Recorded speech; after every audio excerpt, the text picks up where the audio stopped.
Hey lovelies, welcome to my channel. So in today's tutorial I'll be sharing with you guys how to make a monostrap blouse, and here I have with me my African print fabric and also my lining piece. So if this sounds like something you're interested in learning how to do, please continue watching and don't skip any part of this video. So I went ahead now to fold my pattern paper into two, just like the way you fold on fabric, and of course I went ahead to draft out the basic bodies behind the camera. So I went ahead to mark out all these essential and necessary points which is needed, which is my chest line, my bust points, my under bust, waistline, my top length, and also 1 inch for my hemming allowance. So I went ahead to divide my nipple to nipple of 7 inches into two, and I have 3.5, which I marked on that point. And from my bust point area I came down by half of an inch, and on my waistline I came out by half of an inch at both sides. So I just connected exactly like this. I hope you understand.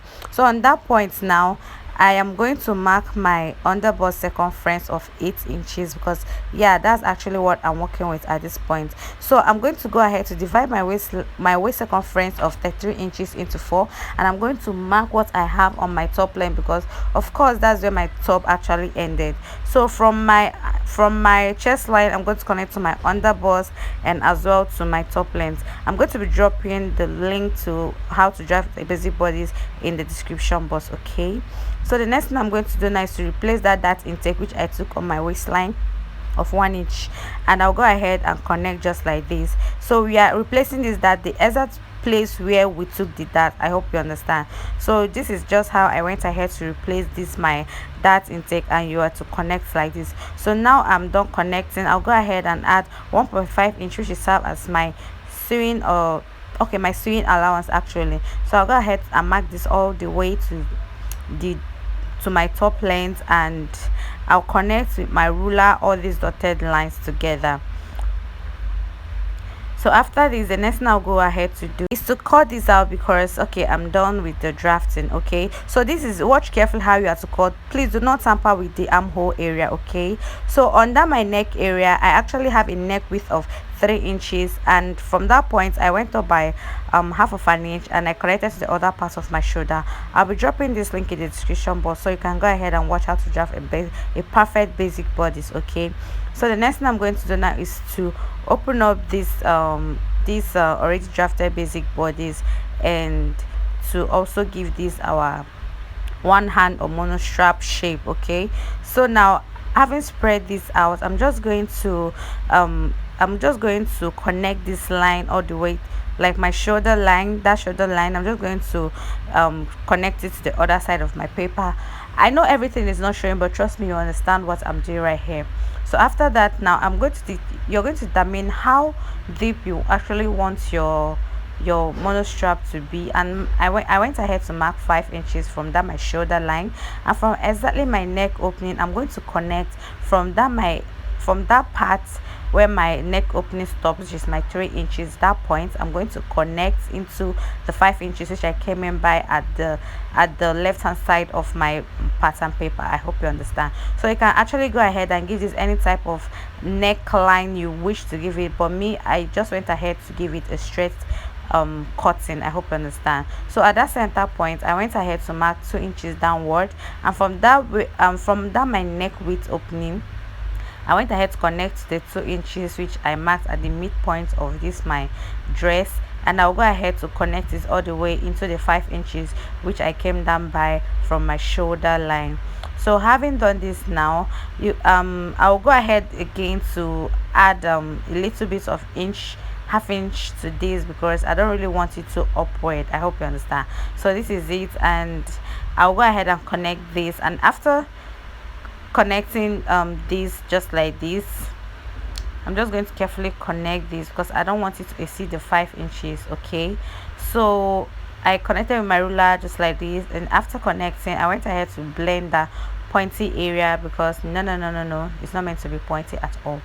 So I hope you can see where my center front of this my dress is. So I went ahead from that point, I went ahead to mark 3/4 inch at that point, because I'm trying to tighten this dress to avoid gaping. So from that point to mark 3/4 inch, you're going to come down by 4 inches, and exactly on that line at both sides you're going to mark 1/4 inch at both sides, and you're just going to connect it all the way down to the 4 inches which I came down by. This is to avoid gaping, okay? So when you are done, you don't have this gaping. So I'll go ahead now and cut out the upper part of this my dress, of this my drafted body, sorry. I hope you can see how I went ahead to cut out. And I'll go ahead as well to also cut out that my tightening, the 1/4 inch tightening at both sides which I made here. So this is how you're going to cut this out. And after cutting this out, I'll just use my masking tape, and I'm just going to close this up, because it's not going to be like this when I am cutting on my actual fabric. So I have to close this up, and after closing this up, trust me that after sewing this, you're actually not going to have any gaping. If you've actually noticed, you understand what I mean, okay? So this is it. And after closing this up now, I'll go ahead now and cut out the other part of the armhole area which I didn't cut out initially. So this is why I said you shouldn't alter with the armhole while cutting out the bodies. And I'll go ahead and cut out from my shoulder slope. So after this now, the next thing I'm going to do is to draft out my back bodies. So I've gone ahead to place my front bodies on top of another brown paper folded into two, of course, and I went ahead to give 1/2 inch, which is the zip allowance at that area. So I went ahead to cut out straight like this without touching or altering the armhole area. So you can see what I did. So you can see that the front bodies didn't really start exactly from where I pinned from my back bodies. I left 1/2 inch, which is my zipper allowance. So I went ahead to pin that area, because you can see those dotted lines which I made there with my marker. So that's to actually take note of my zipper allowance. So after pinning that down, I went ahead now to open this up, and of course that zipper area is going to be inside, like folded inside. And by the time you do this and you spread this open, you're going to notice that is of the same size with the front side. But if you don't pin up your zip area and open this up, the back part will be bigger than the front part. I hope you understand.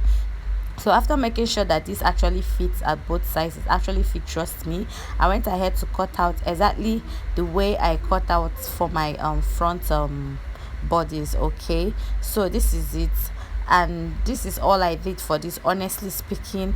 And you go ahead and cut out every other part, both the armhole area and all of that. And trust me, all this is equal. I know my table isn't big to capture everything, but everything was just equal, the size and everything.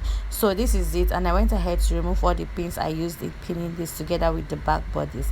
And after this, I removed my front bodies because I'm working on my zipper area. If you are used to watching my videos, you understand what I mean. So now from my top length, I'm going to go up by 6 inches, just like this, and I'm going to take note of that point. And after that, I'm going to make use of my ruler to connect snugly, just like this. The whole of that 1/2 inch, I'm just going to connect it to that point where I marked my 6 inches upward, just like this. I hope you understand. So now after this, now the next thing I'll go ahead to do is to cut this out like this. Just follow this procedure to avoid all the bulginess at the back of your dresses. So go ahead and open up the remaining closed zip area of this back part, and that is it. So you can see how this matched, and I went ahead to take note of my that area, and this is how I'll be nudging as well on my fabric when I'm cutting out. So I'll go ahead now and cut out on my actual fabric and lining. So now I've gone ahead to cut out on my actual fabric, and you can see that I went ahead to add 1/2 inch joining 1/2 inch, yeah, 1/2 inch allowance at the neck area of my front bodies. So I did this also for all other parts of my dress, but the back, okay? So the next thing I'm going to do now is to join fabric to fabric and lining to lining using 1.5 inch allowance, which I gave to this dress when I was drafting. And I'll go ahead as well to take in all my darts, and I'll come back and show you guys. So this is it. I've gone ahead to join all of this together using my 1.5 inch, which is my sewing allowance, and I went ahead also to take in my dart. The same thing I did for fabric to fabric, I also joined lining to lining. I hope you understand. So the next thing I went ahead now to do, I'll go ahead to do now is to join my lining to my fabric, right sides facing each other, like the rough part is meant to be facing you. I hope you understand. That's for the lining, both for the lining and for the fabric. So after joining this, I went ahead to pin this first before I'll move over to my sewing machine to actually join all these parts together. So you can see what I have here, and by the time we are done, this is actually going to give a perfect and neat stitching. So this is it. I went ahead to pin this first, and now that I've gone ahead to pin this, I'm going to stitch all the way around, including the bottom area, but the only part that will be excluded from the stitching of this part is actually going to be the armhole, because I'm going to be turning out all of this piece from the armhole area. So I'll do this and I'll come back and show you what I have.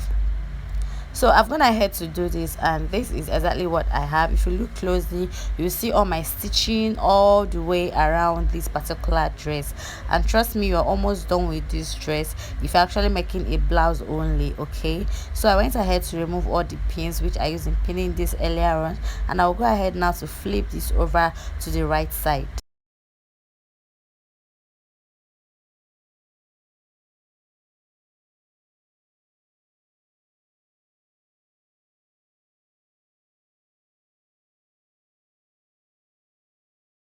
So now after flipping this to the right side, you can see how fine and nice this is looking. So at this point, you can go ahead and put any sleeve of your choice. Okay, sorry, you go ahead and draw your shoulder area first using 1/2 inch. Please do not forget, add your zipper and put any sleeve of your choice. And I just did all of this, and I'll show you the beautiful outcome of this dress. So this is it. And for the other hand, I just tried to be a little creative by adding that tiny line across, but trust me, you can definitely leave yours like that. So thank you for watching, and don't forget to subscribe to my channel. See you next time on this same channel. Bye.